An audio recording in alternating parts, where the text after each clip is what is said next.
Hello traders everywhere, Jeremy Lutz coming from the digital studios of Market Club, and the NASDAQ continues to be pummeled by big tech, falling over 1% in early trading today before bouncing back just a tad, currently down about 0.8% on the day, losing about 57.5 points, trading at 7,288.03 with a chart analysis score at -100. And our key level to watch remains 7,670.49. We would need to get above that level to issue a new green weekly trade triangle, indicating a move back to a sidelines position.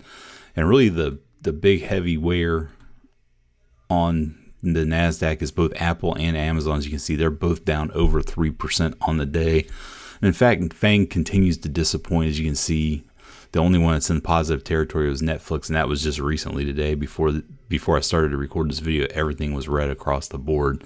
So tech continues to be a major concern for the NASDAQ as well as the overall market. Now we'll go back, we'll take a look at the S&P 500.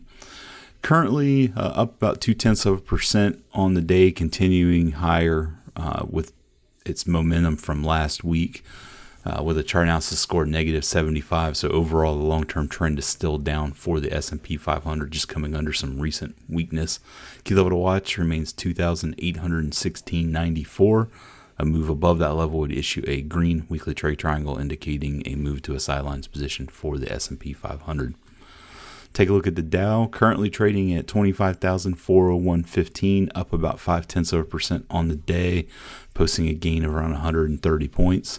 Chart analysis score remains +75, indicating that we are in a sidelines position for the Dow Jones with a red weekly and a green monthly trade triangle. Key level to watch will be 24,122.23. A move below that level would issue a red monthly trade triangle, indicating a move to a short position for the Dow. And look at 25,817.68 would give us a green weekly trade triangle, indicating a move back to a long position for the Dow. So we're definitely stuck in a sidelines position as it continues to trade just above its 200-day moving average.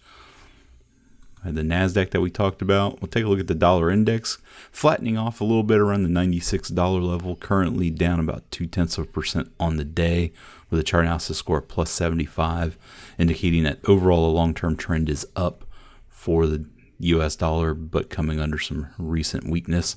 Key level to watch remains 94.47. A move below that level would issue a red weekly trade triangle, indicating a move to a sidelines position for the US dollar.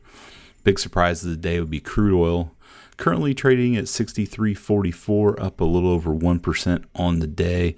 However, the chart analysis score remains -100 as we are in a long-term downtrend. In fact, it was just hammered for 5 continuous days last week leading into the weekend. Reason for optimism today would be the Iranian sanctions that went into effect, causing the market to bounce a little bit. Key level to watch would be 64.14. A move above that level would give us a green daily trade triangle, indicating a move to a short-term sidelines position for crude oil. But keep in mind, overall, the long-term trend is down.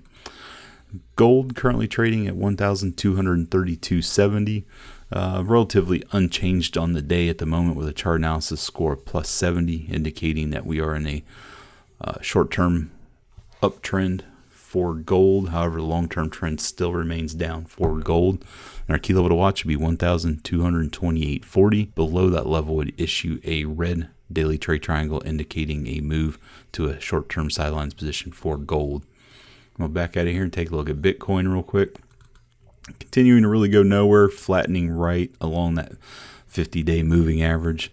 Currently trading at 6,385.70, or down about 0.5% on the day, with a chart analysis score -65, indicating that overall we are still in a long-term downtrend for Bitcoin, but it's turning more into just a sidelines position. Key level to watch will be 6,486.29. A move above that level would issue a green weekly trade triangle, indicating a move to a true sidelines position.